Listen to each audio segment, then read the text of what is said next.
नमस्कार। मेरे चैनल में आपका, आपके बच्चों का, आपके मित्रों का, सभी का बहुत बहुत स्वागत है। अभी मैंने पीछे एक रामायण की कहानी डाली थी, मेघनाथ और सीता। यानी कि मेघनाथ और सीता का संवाद हुआ था। उस समय का मैंने उस कहानी में थोड़ा सा वर्णन किया था।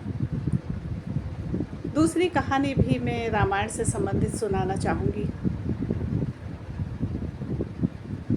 कहानी का शीर्षक आप खुद भी सोचिए, मैं तो अंत में बताऊंगी इस बार।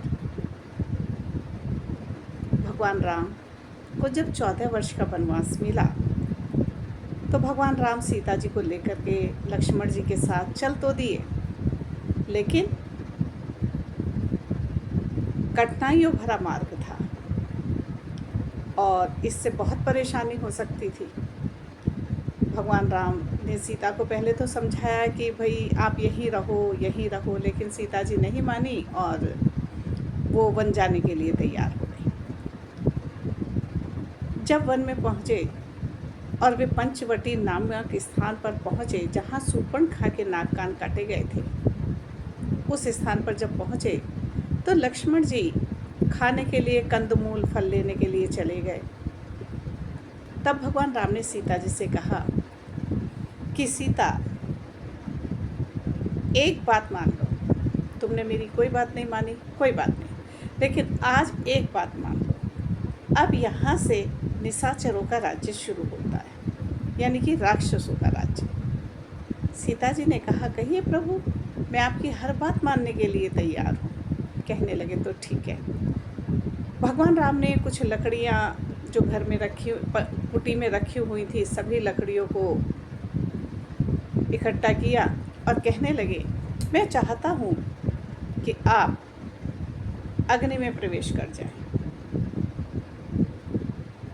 मैं अग्निदेव के पास आपको सुरक्षित रखना चाहता हूँ। सीता जी ने कहा, ठीक है। पतिव्रता स्त्री थी, शक्ति उनके पास थी, शक्ति माता भी थी वो।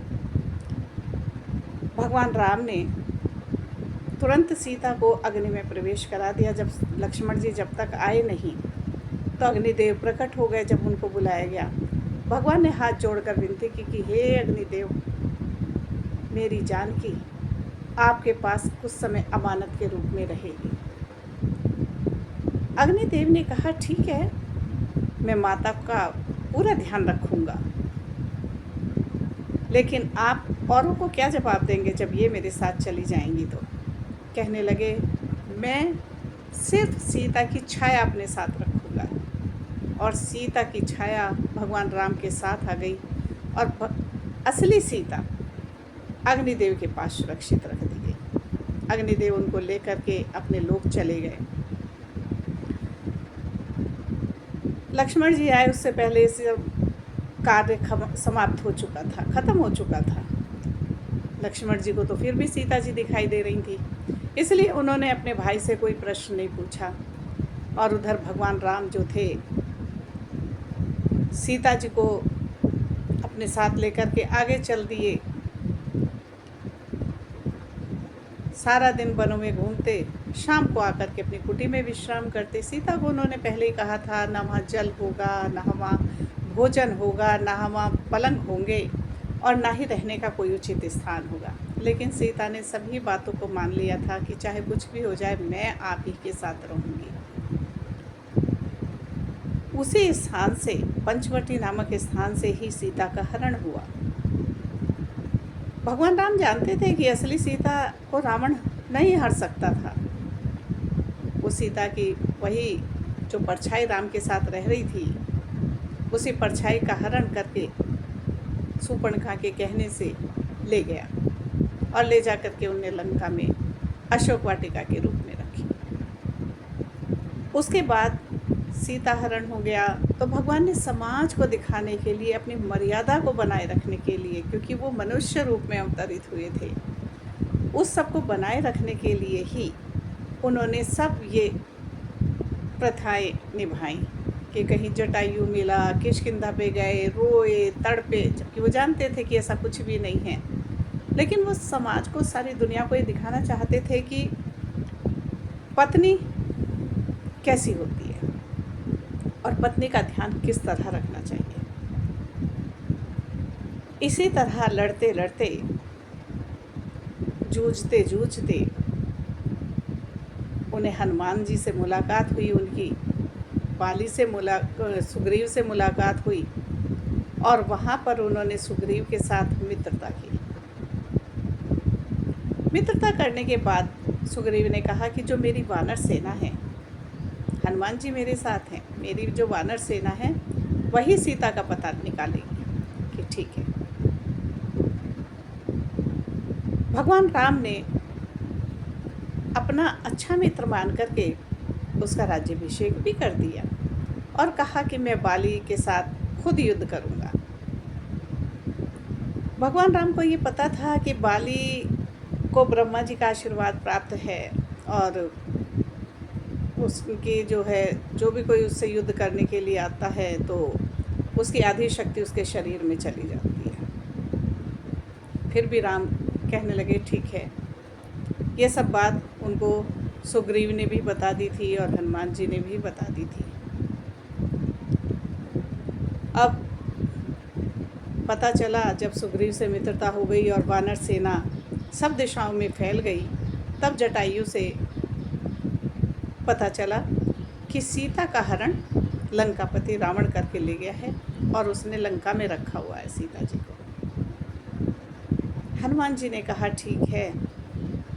सीता का पता लगने पर हनुमान जी अपनी वानर सेना के साथ वापस किष्किंधा लौटे और उन्होंने भगवान राम से प्रार्थना की कि जितना जल्दी हो सके आप लंका पर आक्रमण कीजिए, क्योंकि माता सीता वहाँ अपने आप को सुरक्षित महसूस नहीं करती हैं। कहने लगे ठीक है।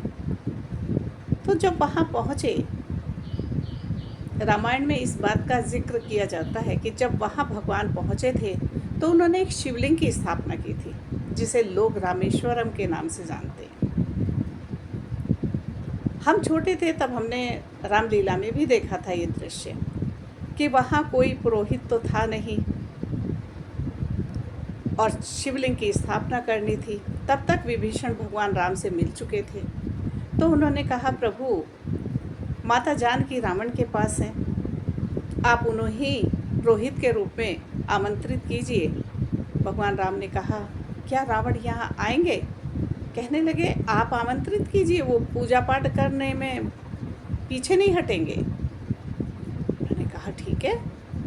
और उन्होंने ये संदेश लंका में भेजा कि मुझे शिवलिंग की स्थापना करनी है, आप मेरे पुरोहित बनिए। रावण सुनकर के तैयार हो गया और उसने कुछ राक्षसियों से कहा कि सीता जी को कहो उन्हें मेरे साथ राम जी के पास चलना है, वहाँ शिवलिंग की स्थापना है। क्योंकि कोई भी पूजा, यदि पति शादीशुदा है, किसी का पति है, तो उसके साथ हर पूजा में उसकी पत्नी जरूर बैठती है। आज भी वह परंपरा चली आई है। रावण विद्वान तो था ही, बस सीता जी के पास तक यह संदेश पहुंचा। सीता जी तुरंत तैयार हो गई। रावण ने अपने वाहन में उन्हें बिठाया और लाकर के भगवान राम के समीप बैठा दिया।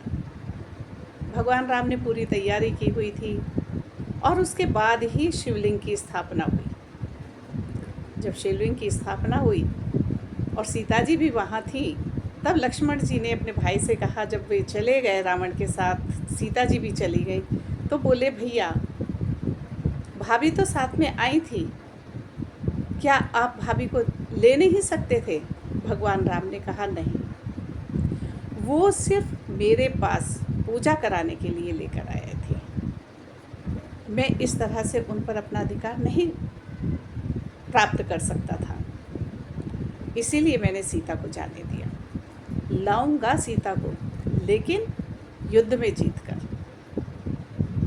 इस तरह से सीता जी तो वापस चली गई और लंका पर चढ़ाई हो गई। लंका पर विजय प्राप्त करने के बाद भगवान राम ने जब सीता जी को, विभीषण को राज्य तिलक तो पहले ही कर दिया था और रावण का सारा वंश समाप्त हो गया था। विभीषण ने कहा सीता जी के लिए कि जाओ माता को सारे वस्त्र आभूषण, सुंदर वस्त्र आभूषणों से सुसज्जित करके पालकी में बिठा करके उनको लाना चाहिए। मैं चाहता हूँ सीता जी को वैसे ही विदा किया जाए जैसे एक कोई बहन बेटी अपने मायके से विदा होती है। भगवान राम ने कहा नहीं, मेरी सीता जिस हालत में गई थी मुझे सिर्फ उसी हालत में अपनी सीता को वापस लेना है। और उन्होंने वानरों से कहा कि लकड़ी इकट्ठी कीजिए, लक्ष्मण जी से भी कहा कि कुछ लकड़ी इकट्ठी कीजिए, क्योंकि भगवान वापस तो पंचवटी में रुके नहीं थे। इसीलिए उन्होंने सोचा कि मैं यहीं पर अग्निदेव का आह्वान करूंगा और मेरी सीता मुझे वापस उसी रूप में मिल जाएगी। यही सोच कर के जब उन्होंने कहा कि भाई चिता तैयार करो, तो सभी को बड़ा आश्चर्य हुआ। कहने लगे प्रभु आप करना क्या चाहते हैं? कहने लगे मैं अपनी उसी सीता को उसी रूप में प्राप्त करना चाहता हूँ जिस रूप में मेरी सीता गई थी।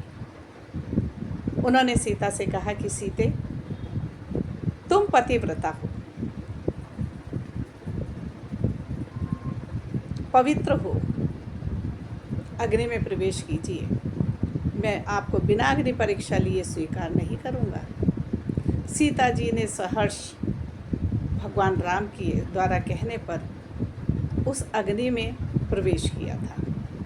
तब भगवान राम ने हाथ जोड़कर अग्निदेव से प्रार्थना की कि हे अग्निदेव, आप मेरी पत्नी सीता को अब मुझे वापस लौटा दीजिए, यही अवसर उचित है। और उन्होंने जो था अग्नि से जो उनकी सीता पहले उन्होंने पंचवटी में अग्नि में प्रवेश कराई थी, वही सीता परछाई तो समाप्त हो गई और असली सीता भगवान राम के समीप आ गई। तो ये थी सीता की अग्नि परीक्षा। आप लोगों को कैसी लगी मेरी कहानी ज़रूर बताइए। सभी धार्मिक कहानियाँ हैं, आप भी सुनिए, शेयर कीजिए, लाइक कीजिए। धन्यवाद।